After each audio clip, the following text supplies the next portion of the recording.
Bonjour et bienvenue, très heureux de vous retrouver dans les Experts sans frontières. Aujourd'hui, ils nous viennent de Chine, d'Italie, d'Espagne, même de Roumanie, des regards internationaux qui éclairent notre actualité.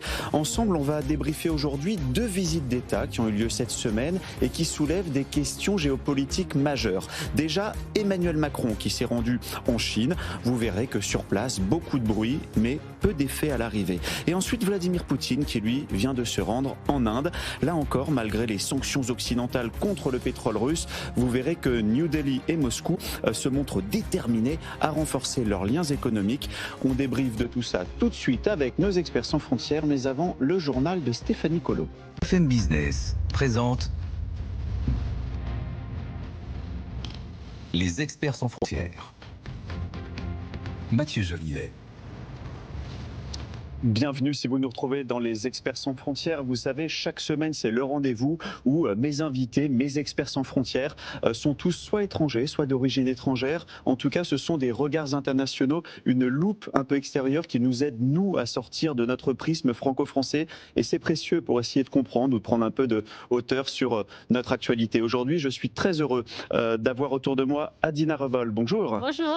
Maîtresse de conférence à Sciences Po. Juan José Dorado, correspondant de la presse espagnole en France. Bienvenue. Buenas tardes.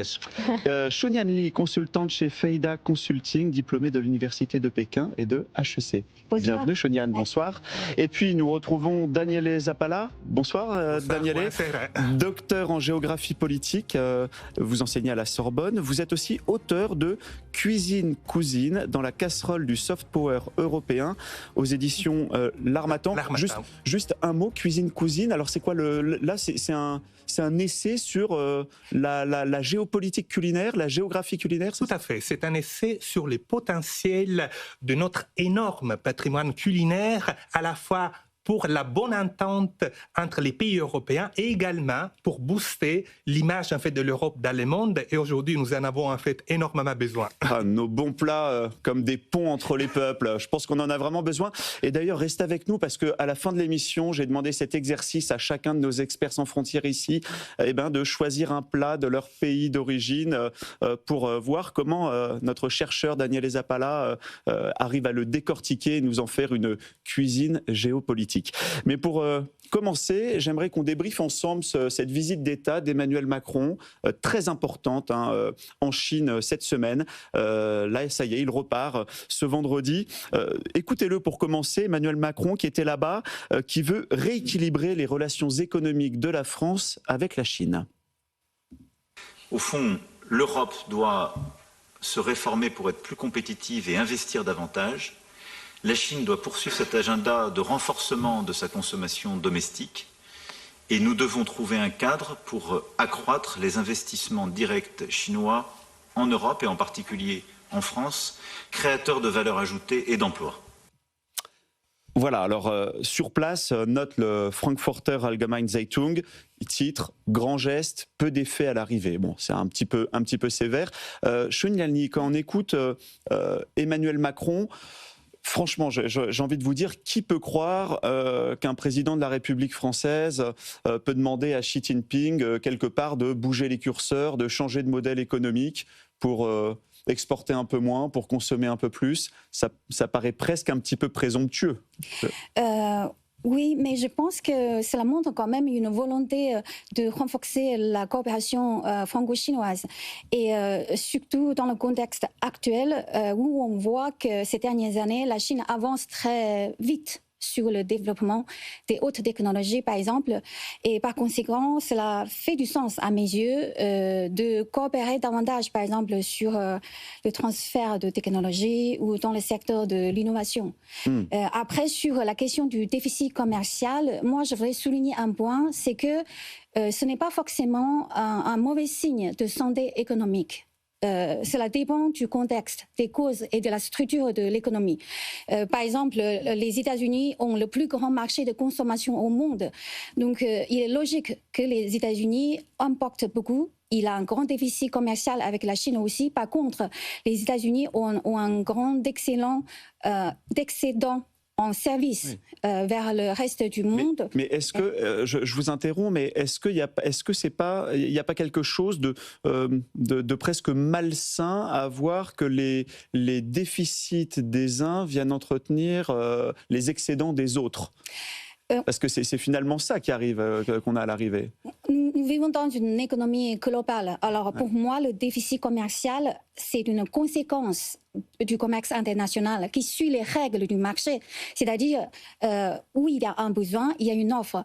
Il ne s'agit pas pour moi d'une volonté mauvaise ou pas, parce que la Chine ne force pas les autres pays à acheter ces produits. Finalement, c'est aux importateurs français de décider d'acheter des produits chinois.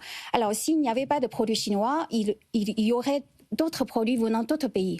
Alors, pour moi, je pense que au lieu de se focaliser beaucoup et en permanence sur le déficit commercial, la vraie question, c'est que comment on pourrait renforcer la compétitivité industrielle en France ou en Europe. Et un deuxième point, c'est que je pense que la France peut tout à fait exporter davantage vers la Chine. Mais ces dernières années, il y a beaucoup d'entreprises françaises qui se montrent plutôt frileuses ou qui hésitent à vendre plus de produits en Chine, mais je pense que le potentiel est là. D'ailleurs, on a vu aujourd'hui CNBC qui titrait sur la Chine prête à importer plus de biens français sur le marché chinois, donc à ouvrir un peu plus son marché à des produits chinois. Adina Raval, c'est très intéressant ce que nous dit Shunyan Lee sur les grands équilibres macroéconomiques de la planète, par exemple. Shunyan nous dit, bah oui, mais en fait, ça a du sens et c'est un équilibre qui a sa place. En même temps, moi, j'entends aussi beaucoup d'économistes qui disent que quand on a trois grands blocs avec une Chine qui exporte trop, consomme pas assez, des États-Unis qui consomment trop, produisent pas assez, une Europe qui épargne trop, n'investit pas assez, on marche. Voilà, il y a quelque chose aussi de déréglé ou de déséquilibré. Oui, il y a quelque chose, vous avez posé vraiment le bon diagnostic. D'ailleurs, le président Macron aussi il a posé le bon diagnostic en parlant du problème de compétitivité de l'Europe, de l'autre côté des problèmes chinois qui sont très importants. Maintenant, en disant ceci, il y a quand même un problème dans le commerce mondial aujourd'hui, c'est que la Chine, qui produit beaucoup trop d'ailleurs, ne respecte pas les règles du commerce mondial. Il y a des subventions données à des entreprises pour exporter et donc le dernier exemple en date, c'est les voitures électriques chinoises, où effectivement les Chinois, ils ont commencé à produire, ils ont commencé à innover il y a une vingtaine d'années, donc il y a aussi une avance technologique, mais ça a été fait avec des subventions et puis avec des aides d'État qui étaient indues. Et donc l'enquête de la Commission européenne, d'ailleurs, sur ce cas très précis, a montré qu'il y avait un différentiel de prix pouvant aller jusqu'à 50% du prix final, d'où les droits de douane supplémentaires qui ont été appliqués. Donc il y a en fait le vrai danger, c'est là, c'est qu'en fait on a un déséquilibre dans le commerce mondial aujourd'hui. La Chine surproduit, elle ne respecte pas vraiment les règles du commerce mondial, ce qui a induit la réaction d'ailleurs de Donald Trump pour mettre des droits de douane supplémentaires. Aujourd'hui, on est dans un système du commerce mondial où vraiment, on ne sait plus, il n'y a plus vraiment des règles. Oui. Et en donc, même temps, on dit la Chine, pas que. On prend Joe Biden avec son Inflation Reduction Act, oui, qu'il dégaine pour essayer de siphonner tous les projets industriels de transition énergétique. Là aussi, les Européens se sont retrouvés le bec dans l'eau avec cette IRA. Alors, sur l'IRA, effectivement, il y a deux façons de lire l'IRA. Les Américains, pour la première fois de leur histoire, ils ont commencé à investir de manière assez massive dans la transition énergétique, ce qui est très bien, parce qu'ils étaient en retard, ils devaient rattraper leur retard. Après, effectivement, l'Union européenne a négocié pour que les aides soient également ouvertes aux entreprises européennes, ce qui a été fait pour les voitures, parce que c'était le sujet qui était le plus important. Mais vous avez raison de montrer qu'il y a quand même une montée du protectionnisme aujourd'hui, que ce soit démocrate ou républicain aux États-Unis, ce qui montre qu'en fait, l'Europe, la vraie force de l'Europe, c'est son marché intérieur. Il y a une étude justement du Fonds monétaire international qui montre qu'il y a encore des frictions dans notre marché intérieur de 40%. Donc en fait, il faut qu'on arrive à finaliser ce marché intérieur qui est finalement notre plus grande force.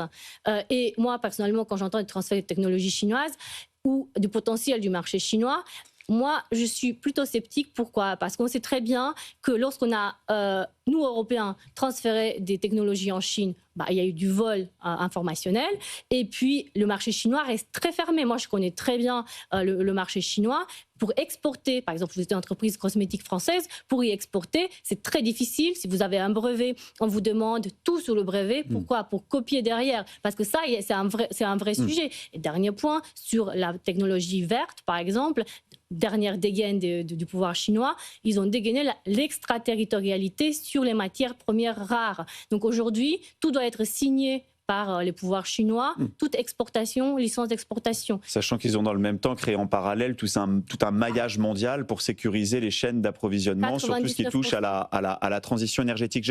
Après je vais vous faire réagir Choniane, mais j'aimerais vous entendre aussi Daniel Zappala sur finalement ce qu'on observe, ce qui est assez fascinant sur le plan industriel et macroéconomique. Il y a 25 ans, il y a 20 ans, la Chine disait « Ok, venez investir chez nous, mais avec transfert de technologie ». Et là, Emmanuel Macron, en prenant son avion, quand il s'envole à Pékin 20 ans plus tard, il adresse ce message aux Chinois en disant « Ok, venez investir en France, mais apportez-nous votre technologie ». Oui. Là, on a vraiment un renversement de l'histoire là-dessus. Complètement. Nous sommes encore mentalement avec cet imaginaire du commerce comme facteur d'harmonisation des relations internationales. Sauf que depuis justement les années 2000, nous avons connu une telle accélération de certains acteurs, notamment la Chine, que finalement tous les trains des règles, des réglementations n'a pu véritablement pu suivre. Et donc aujourd'hui, on se retrouve effectivement avec ces déséquilibres énormes et la tentative de la part de certaines diplomaties influentes comme la France de, en quelque sorte, devenir un facteur d'harmonisation entre des acteurs qui ne veulent plus se parler, comme justement les États-Unis, la Chine.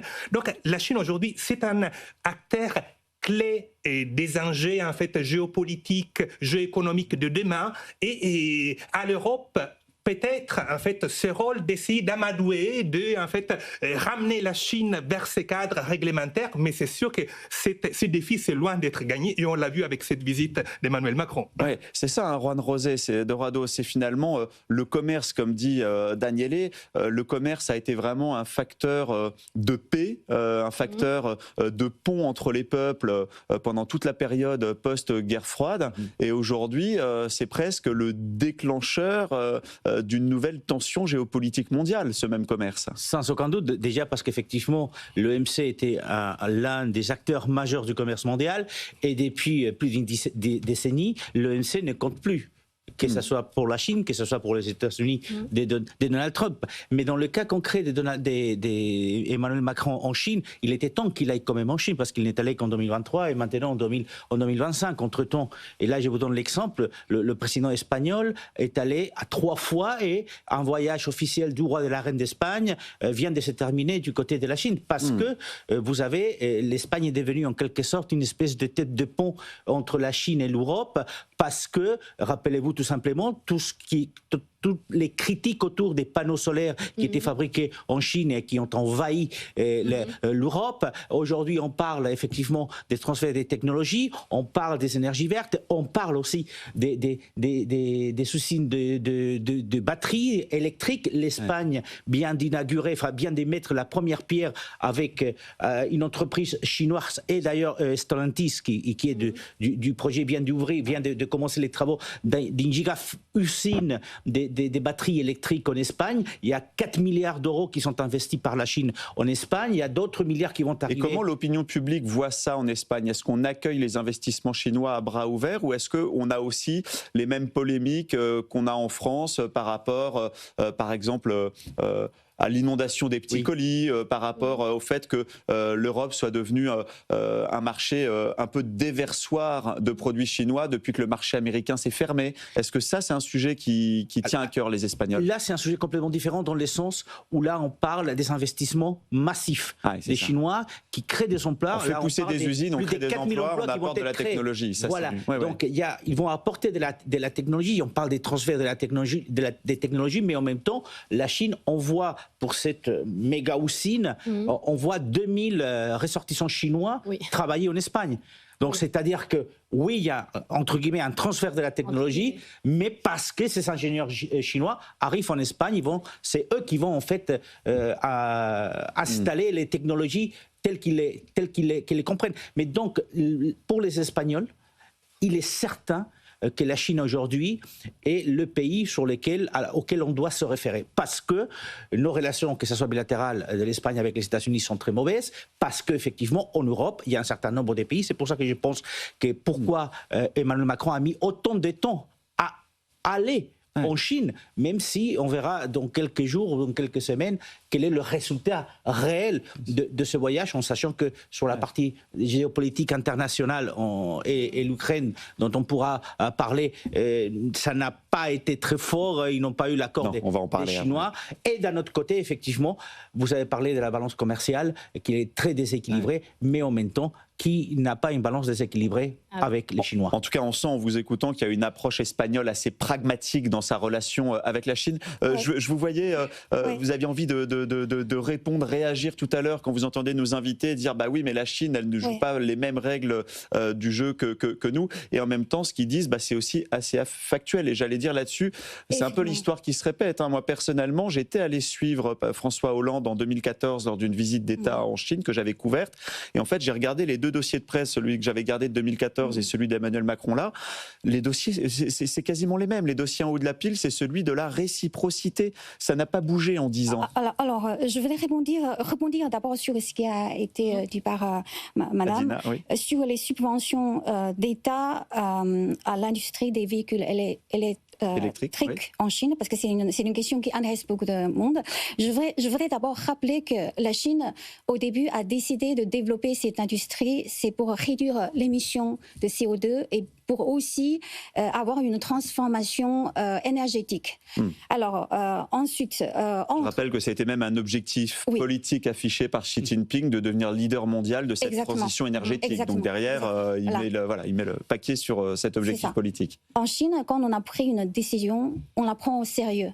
Et le gouvernement joue souvent un rôle de coordinateur. Et c'est l'une des l'une des raisons principales qui explique le développement très rapide du secteur de l'innovation en Chine.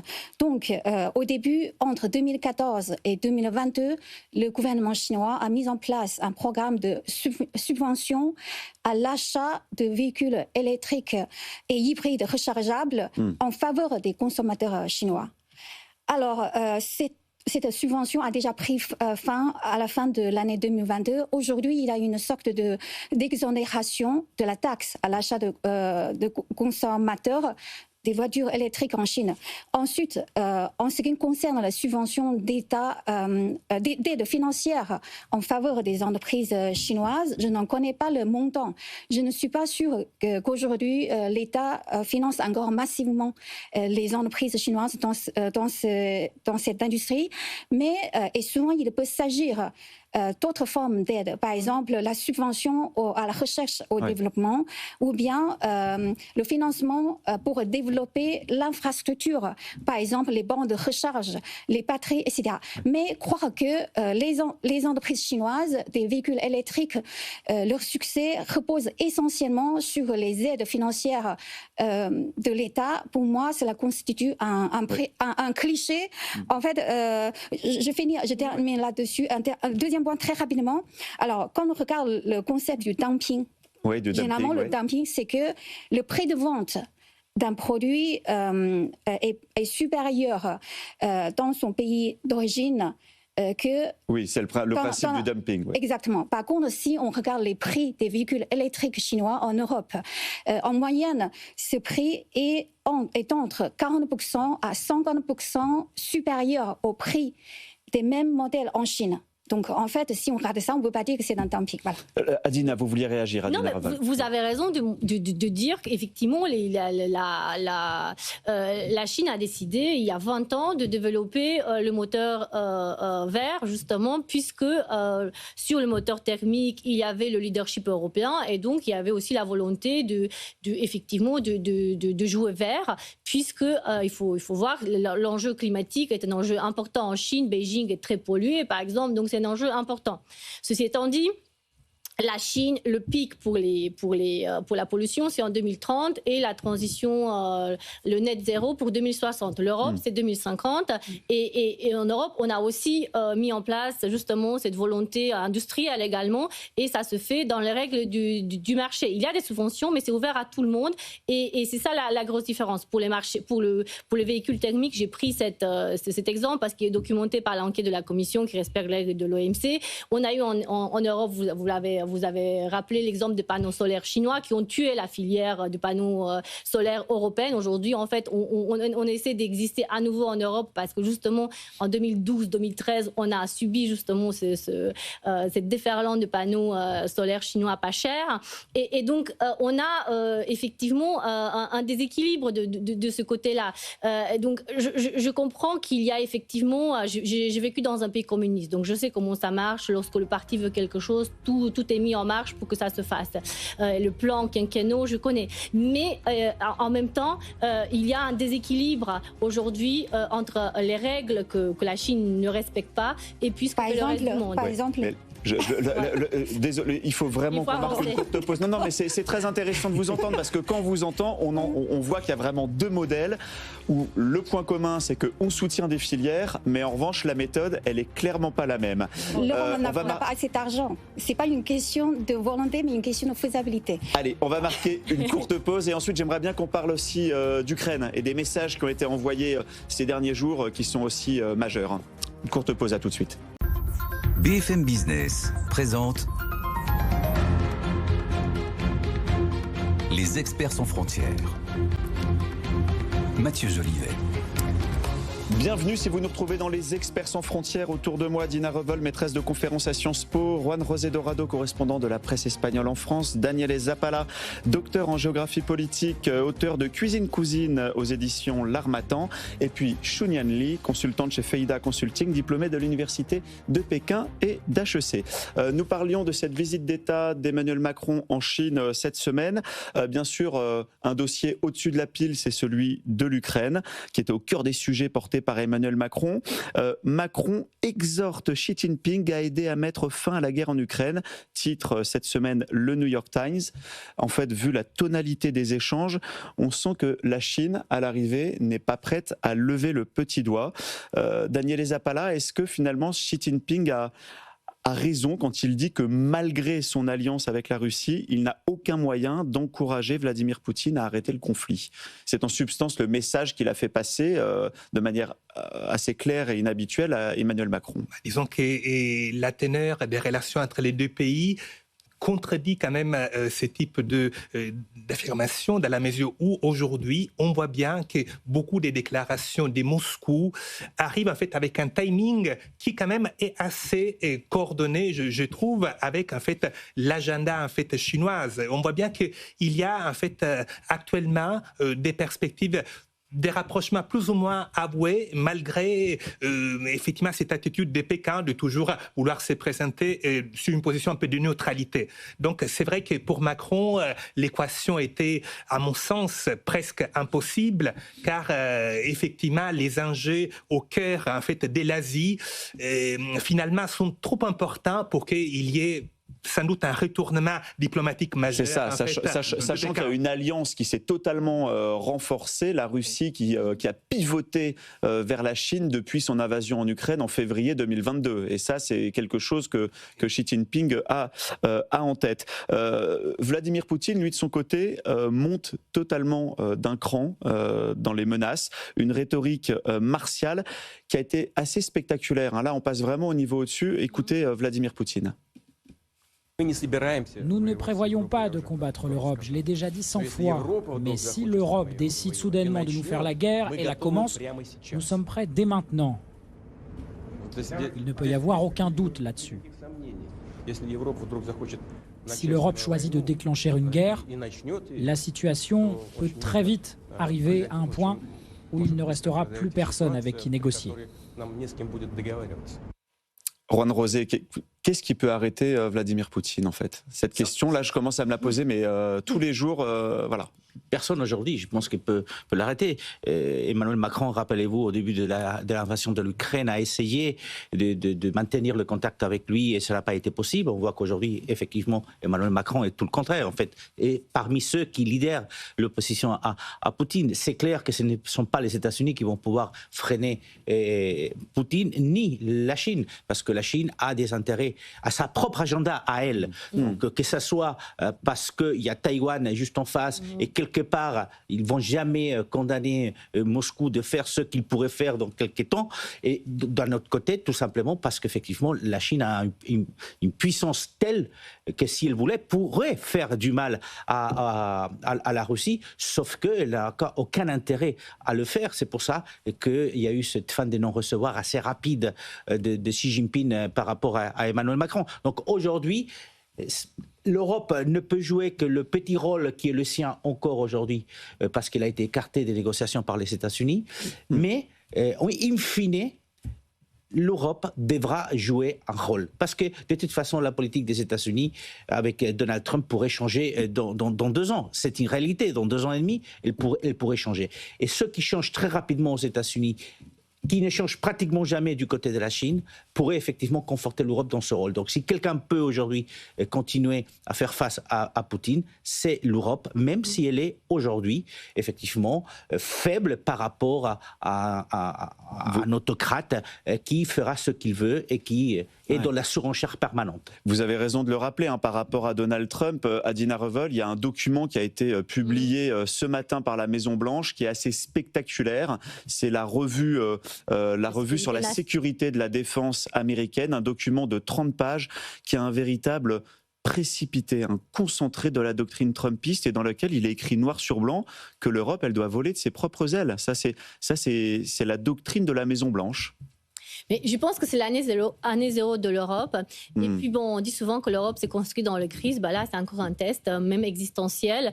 On a externalisé notre sécurité énergétique à la Russie. Bon là, c'est presque fini. Et la défense aux Américains. Maintenant, il faut grandir, il faut que l'Europe devienne enfin grande et que l'Europe devienne géopolitique. La Commission von der Leyen en 2019 a commencé à se donner comme objectif l'Europe géopolitique, mais maintenant c'est vraiment le test, puisqu'en fait on doit exister, parce que ni la Chine, en fait, on ne peut pas compter sur la Chine. Vladimir Poutine, on voit bien qu'il est parti dans des délires tyrannesques. Donc aujourd'hui, l'Ukraine se bat pour notre liberté et pour que l'Ukraine continue à se battre, elle doit avoir de l'argent. Et là, je viens à mon dernier point. Il y a un Conseil européen là, très bientôt, le 18 décembre, qui va décider ou non, et c'est ça le test principal, de l'utilisation des avoirs gelés russes pour justement armer l'Ukraine et l'aider à continuer à se battre. Et c'est un vrai test puisque l'unanimité n'est pas encore acquise entre les États membres. On sait que là-dessus, on ouvrirait une brèche dans la jurisprudence financière mondiale et ça, la Belgique, je sais, freine des cas de fer avant qu'on dégèle de force des actifs russes chez Euroclear. Mais... Alors, il ne s'agit pas, justement, c'est un point important en fait, parce qu'il n'y a pas de brèche, puisque la Russie a été reconnue par l'Assemblée générale des Nations Unies comme responsable de l'invasion en Ukraine.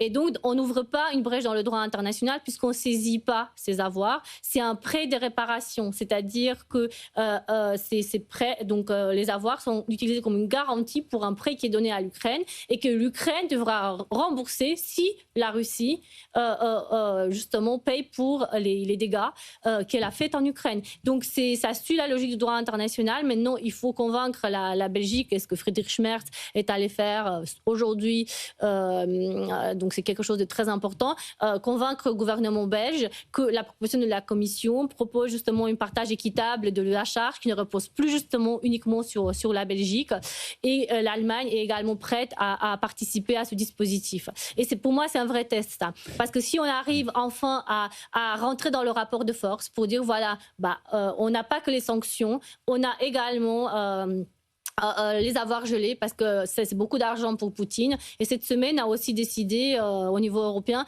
d'arrêter le gaz russe à l'automne 2027. Alors vous allez dire que c'est trop tard, mais en tout cas c'est un signal qui est fort et qui a été envoyé à Moscou. Alors en tout cas on voit que sur le plan énergétique, après les sanctions occidentales, vous avez finalement la Russie qui s'est jetée dans les bras de ses alliés chinois, mais aussi indien. Ça, c'est le grand débouché énergétique de Vladimir Poutine. Justement, Vladimir Poutine qui, cette semaine-là, jeudi et vendredi, était en Inde. Il a rencontré Narendra Modi. Je vous propose d'écouter les deux chefs d'État. Écoutez-les, c'est hyper intéressant. Ils comptent bien continuer à travailler ensemble malgré les sanctions occidentales. La Russie fournit de manière fiable du pétrole, du gaz, du charbon et tout ce qui est nécessaire au développement énergétique de l'Inde. Nous sommes prêts à continuer des livraisons sans interruption de pétrole pour l'économie indienne en croissance rapide. Les relations économiques indo-russes devraient s'étendre afin que nous atteignions de nouveaux sommets. J'espère que notre réunion aboutira à des résultats aussi positifs. Daniele, là, on entend Narendra Modi et Vladimir Poutine.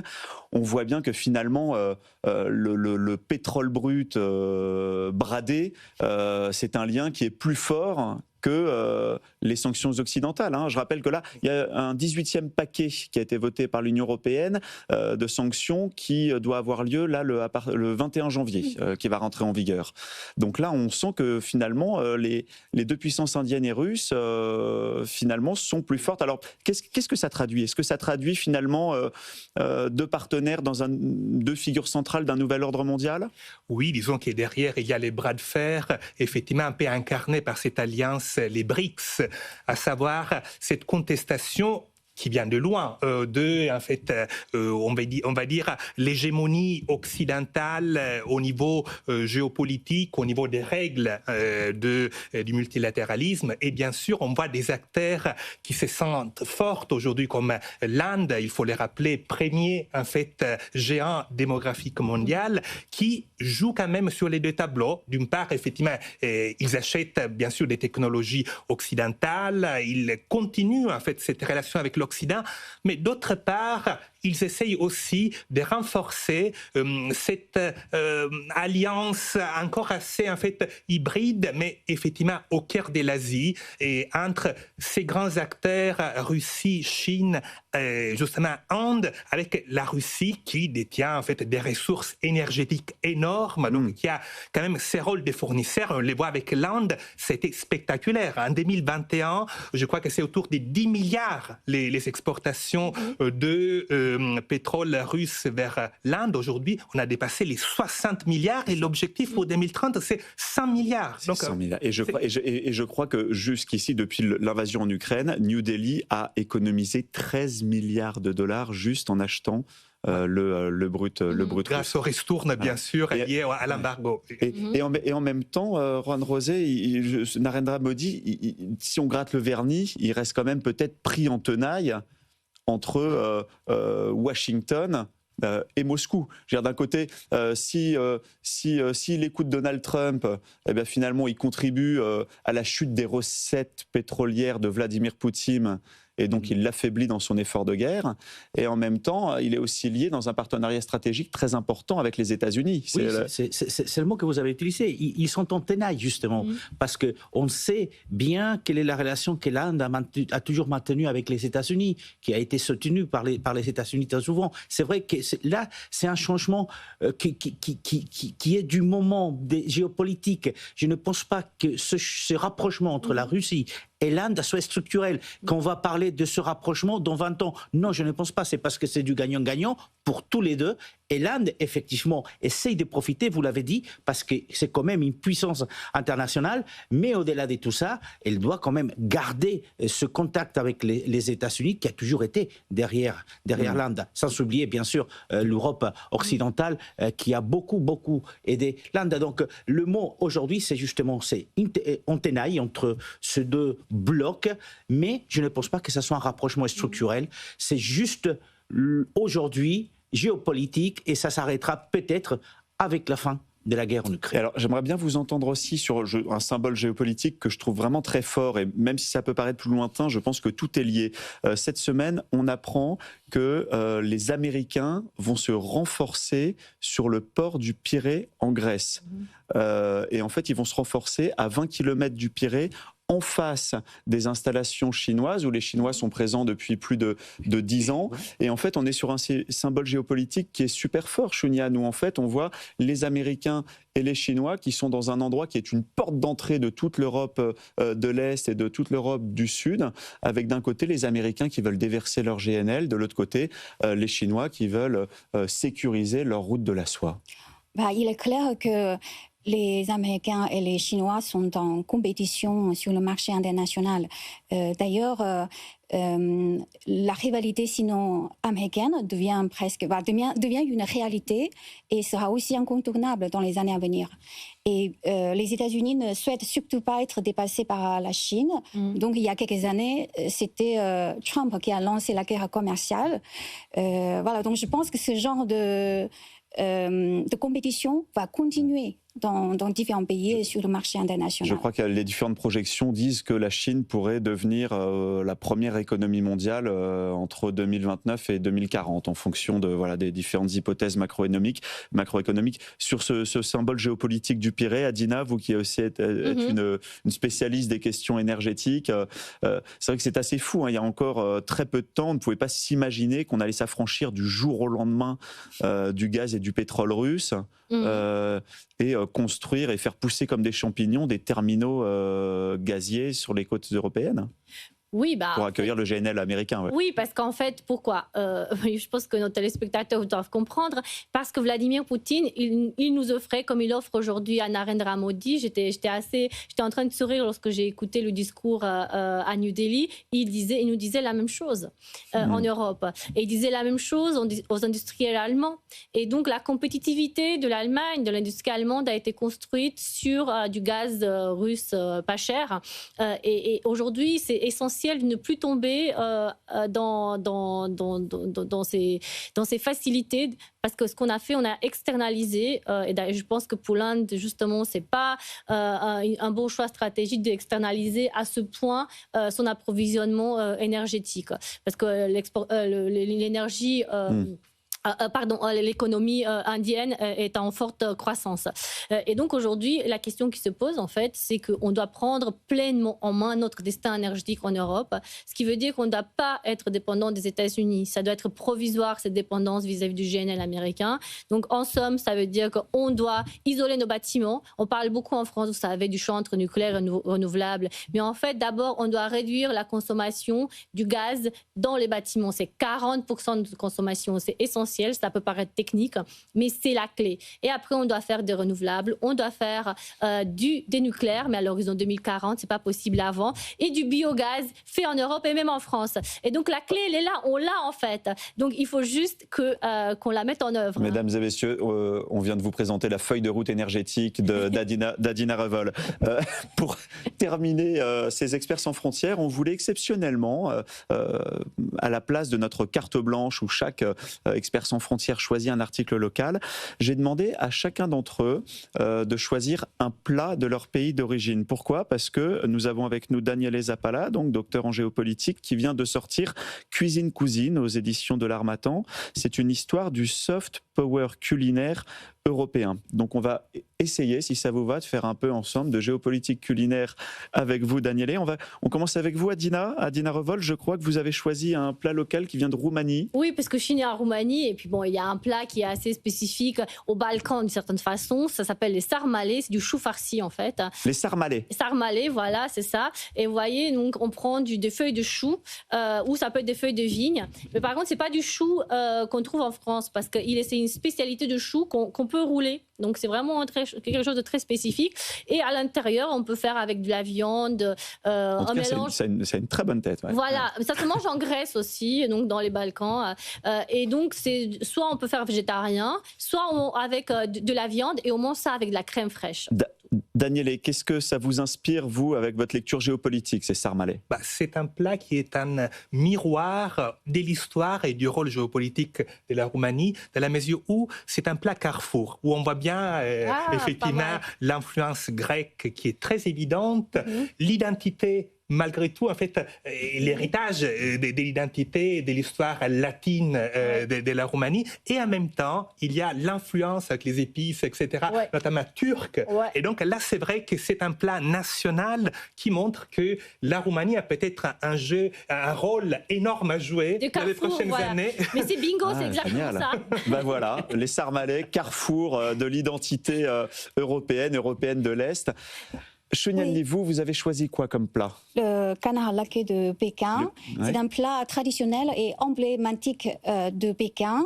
Le canard est d'abord laqué, puis rôti, ce qui lui donne une peau croustillante et brillante, et une chair tendre et parfumée. Donc c'est un plat très connu en Chine, mais aussi dans le monde. Avec un plat extrêmement réputé chez nous. Daniele? Alors déjà, il faut dire que la Chine est bien évidemment l'un des grands acteurs aussi de ce qu'on appelle la géopolitique du goût. Et c'est vrai que ces plats est un peu le reflet de ce qu'on appelle en fait les paysages à manger ou la cuisine paysagère. Car en fait, on peut les remarquer quand on va dans un restaurant chinois. Très souvent, il y a dans les décors des paysages. Pourquoi? C'est un reflet en fait de la philosophie de Confucius. Cet équilibre qu'on recherche dans la composition. Et donc, c'est vrai que en fait, ces plats qui esthétiquement sont très beaux, donc il y a les côtés paysagers, sont aussi les reflets de cette ancienne philosophie d'équilibre. Et donc, voilà, c'est un peu des paysages, en quelque sorte, chinois qui sont en fait, qui se reflètent sur l'assiette. Voilà, donc on a, avec les sarmalais, le carrefour européen, avec le canard laqué, l'héritage philosophique de Confucius. Et avec vous, Juan Rosé, on part sur quel plat? Un plat qui identifie l'Espagne tout de suite, partout dans le monde, c'est la paella, bien sûr. C'est du riz, essentiellement. C'est un plat qui est né en Espagne, enfin du côté de la région de la Méditerranée, en Valence, à partir du 15e siècle à peu près. Et c'est du riz avec des produits du champ. Et donc, c'était le plat typique que mangeaient les agriculteurs espagnols quand ils allaient travailler effectivement sur les champs. Alors, et ce plat est devenu l'image de l'Espagne, bien sûr, avec l'omelette de pommes de terre, la tortilla des patatas. Mais c'est vrai que la paella reste un plat très particulier, mais surtout le riz, quelque chose que nous, on partage avec justement les Italiens, avec qui on se fait la guerre souvent, savoir quel est le meilleur riz, que ce soit le riz meloso qui font les Italiens, que ce soit le riz en paella que font les Espagnols. Allez, bataille de riz avec notre ami italien, Daniele Zappala. Quelle est votre lecture géopolitique de la paella? Déjà, c'est un best-seller culinaire européen incroyable et c'est aussi le reflet de, en fait, cette incroyable nature écologique de la cuisine méditerranéenne. Car effectivement, comme dans le cas de la pizza pour le dire à la française, c'était des plats historiquement pour les pauvres, pour les tout venants, qu'on a fait préparer avec tout ce qu'il y avait en fait selon les saisons. Donc d'une certaine manière, c'était effectivement tout ce qu'aujourd'hui en fait on prêche d'un point de vue de la saisonnalité, etc. Voilà, déjà et tout était là. Car effectivement, ce sont des plats qui tenaient compte des contraintes écologiques de la Méditerranée, qui est certes une région magnifique, mais qui a des conditions climatiques et des conditions parfois aussi géographiques, morphologiques compliquées. Donc c'est peut-être l'une des cartes en fait des visites du succès encore pour longtemps de la cuisine européenne dans le monde. Bon, je me lance dans l'arène aussi parce que là, je suis jaloux de vous entendre avec vos plats. Je vous en avais pas parlé avant, Daniele, mais moi c'est vrai que j'ai un petit faible pour mes petits agneaux des présalés. Donc je ne sais pas si ça vous parle ou pas, Daniele.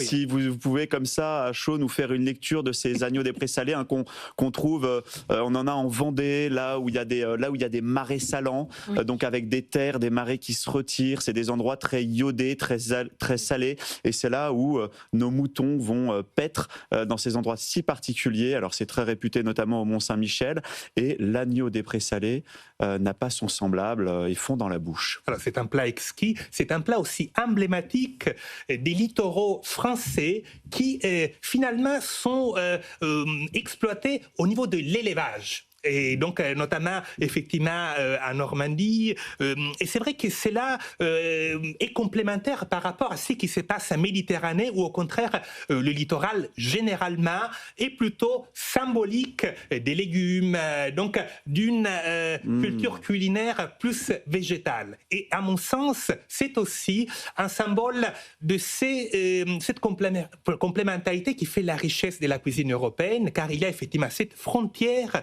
en Europe entre la cuisine méditerranéenne autour de cette trilogie, les blés, les vins, l'huile, et effectivement la cuisine plus continentale du Nord autour des laitages, de la viande, et les deux font donc ça nous parle l'histoire de la côte végétale méditerranéenne versus la côte animale atlantique.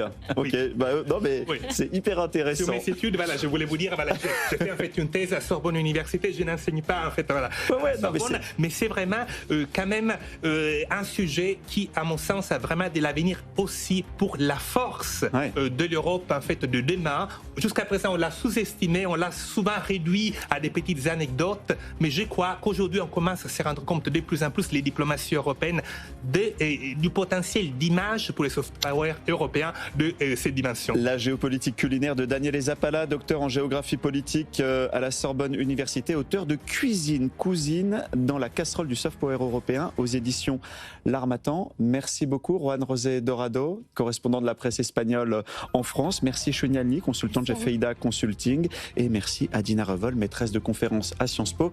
Les experts sans frontières, c'est terminé. Bon appétit à tous, très bon week-end. Je vous retrouve la semaine prochaine, mais tout de suite le journal de Stéphanie Clot. Les experts sans frontières sur BFM Business.